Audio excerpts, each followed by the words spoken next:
हिमाचल प्रदेश में जो बारिश के कारण इस साल भी बहुत बड़ी क्षति हुई है, उसके संदर्भ में आज प्रधानमंत्री जी से मेरा मिलना हुआ। हालांकि मेरी मुलाकात जो है वो आज की शिष्टाचार के नाते भी थी, क्योंकि प्रधानमंत्री बनने के बाद मैं पहली बार उनको कार्यालय में मिल करके आया हूँ आज।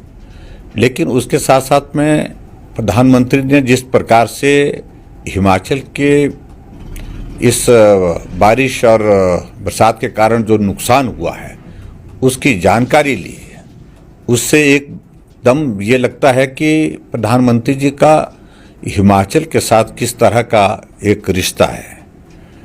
यानी कि मिलते ही सबसे पहले उन्होंने हिमाचल प्रदेश में नुकसान के बारे में जानकारी हासिल करनी चाहिए, और मैंने पूरी जानकारी उनको दी। और जानकारी के साथ साथ में मैंने यही कहा कि 50 से ज़्यादा लोग इस बारिश के कारण, इस बरसात के कारण जो है वो मिसिंग है। अभी तक 4 लोगों की, तब तक जो जानकारी मेरे पास थी उस वक्त तक 4 लोगों के शव बरामद हो गए, 4 लोगों की दुखद मृत्यु भी हो गई है। पिछली बार जो बरसात में नुकसान हुआ था उसमें जो आदमी की जिंदगी का नुकसान हुआ था वो लास्ट फेज में हुआ था। अब की बार ये बड़ी चिंता की बात है कि जो डैमेजेस तो इंफ्रास्ट्रक्चर को हो रहे हैं, सड़क को हो रहे हैं, दूसरी चीज़ों को हो रहे हैं, लेकिन सबसे बड़ी बात है कि पहले इस बारिश के दौर में ही एक तरह की मैं समझता हूँ कि जो लोग मिसिंग है, भगवान करे कि वो हमें मिले, जिंदा मिले, लेकिन ऐसी संभावनाएं जैसे जैसे वक्त बीतता जा रहा है वो कम होती जा रही है। अगर उस आंकड़े पर जाएं तो ये नंबर जो है 50 से ऊपर जा रहा है, 52-53 के लगभग जो है वो लोग जो मिसिंग है वो आज की तारीख में है। तो ये बहुत बड़ी चिंता का विषय है।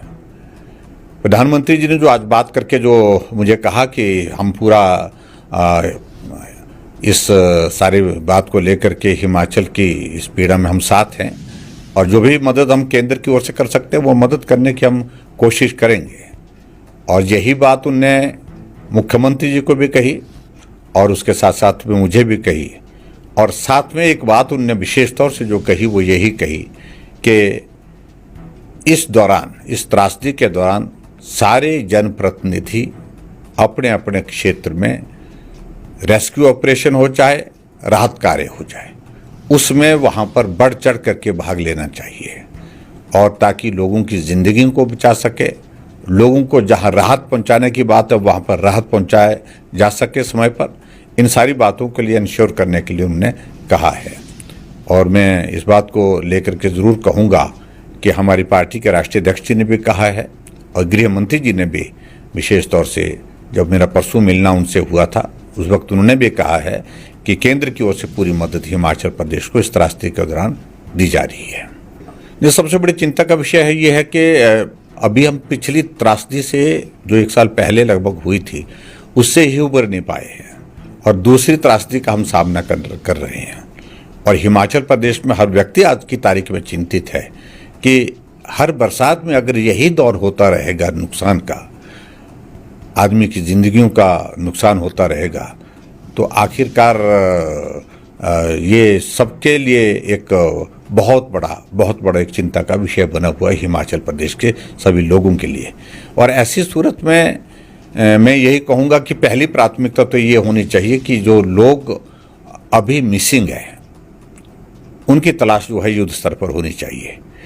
परिवार के लोग बहुत चिंतित हैं, बहुत पीड़ा में हैं वो लोग, और वो अपने परिवारजनों को जिनने इस बारिश के इस दौर में जो है इस तरह से जो मिसिंग है, तो उनके बारे में चिंता है कि वो इंतज़ार कर रहे हैं, खाना नहीं खा रहे हैं। और मैं समझ सकता हूँ कि उनकी पीड़ा को, मुझे लगता है कि सबसे पहली प्राथमिकता सरकार की ये होनी चाहिए कि जो मिसिंग है उनकी तलाश युद्ध स्तर पर हो, जल्दी से जल्दी मिल सके, इस बात के लिए प्रयत्न करना चाहिए।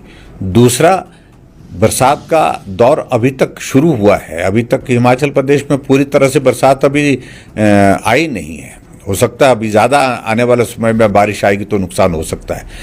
ऐसी सूरत में हमको कोशिश करनी चाहिए कि एहतियात के तौर पर जहाँ जहाँ भी ऐसे भूस्खलन की जहाँ जहाँ भी ऐसी संभावनाएं दिखती हैं, नदी नाले के पास जो घर है, गाँव हैं, वहाँ विशेष एहतियात बरतने की आवश्यकता है।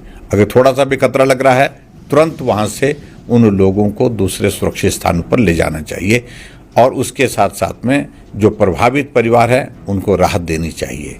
यही मैं कहूँगा। मैंने मुख्यमंत्री जी से भी बात कही है।